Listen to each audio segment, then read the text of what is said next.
Tax season is here, and most people either panic, procrastinate, or blindly hand their finances to someone else without understanding a single line of what gets filed.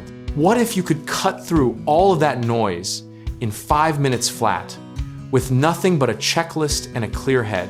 We're talking about a process that the IRS has quietly made more predictable than most people realize. Yet somehow the average American still leaves thousands of dollars on the table every single year. The anxiety around filing isn't about complexity, it's about never being taught the shortcut that actually works. Let's start with a foundation. Know your filing status, because it changes everything downstream.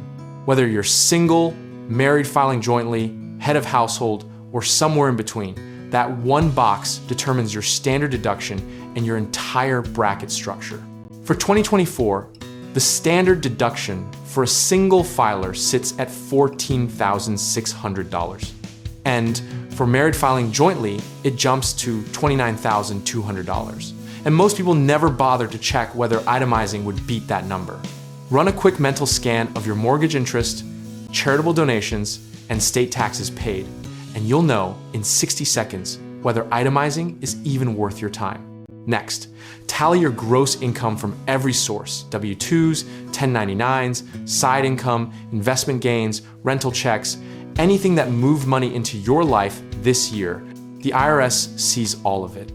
And the beautiful irony is that most people forget income streams that they themselves reported somewhere else first.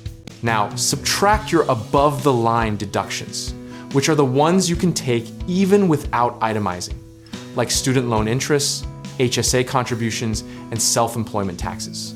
These are the hidden levers that quietly shrink your adjusted gross income before the brackets even come into play.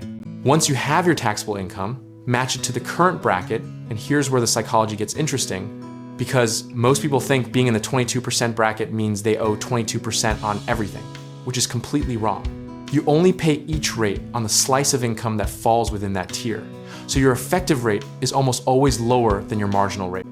And that misunderstanding alone causes unnecessary dread every April. Now calculate your estimated tax liability using the bracket math.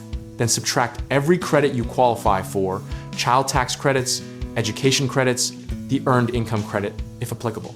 Because credits are dollar-for-dollar reductions, not just deductions. This is the part of the checklist where people discover they owe far less than they feared, or sometimes find a refund hiding in plain sight.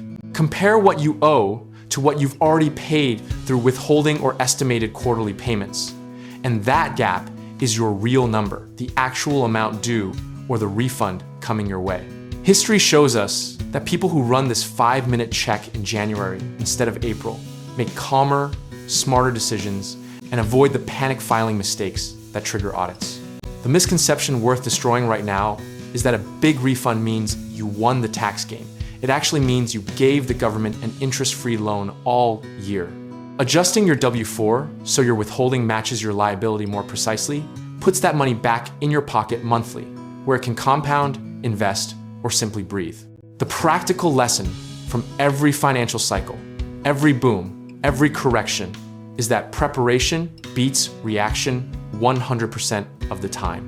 Running this checklist isn't about being a tax expert. It's about being a disciplined participant in your own financial life. Discipline, consistency, and knowing your numbers before the deadline hits. That's the entire game, not the size of your refund or the complexity of your return. The people who stress least about taxes are the ones who treat it like a quarterly habit, not a once-a-year emergency. There's something quietly powerful about sitting down for 5 minutes in February with a cup of coffee and knowing exactly where you stand before the filing window even opens. That calm isn't luck, it's process. And process is the only thing that scales across every tax year, every income level, and every life change. And whether your number surprises you or confirms what you expected, the right response is always the same. Adjust, optimize, and move forward without emotion. The tax code rewards the prepared and quietly punishes the reactive. And now you know which side of that line you want to be on. If you want help putting all of this into action, whether that's through real estate investing to offset your tax burden, contracting work that needs the right structure, or finding lenders who understand your financial picture, check out our links in the description below.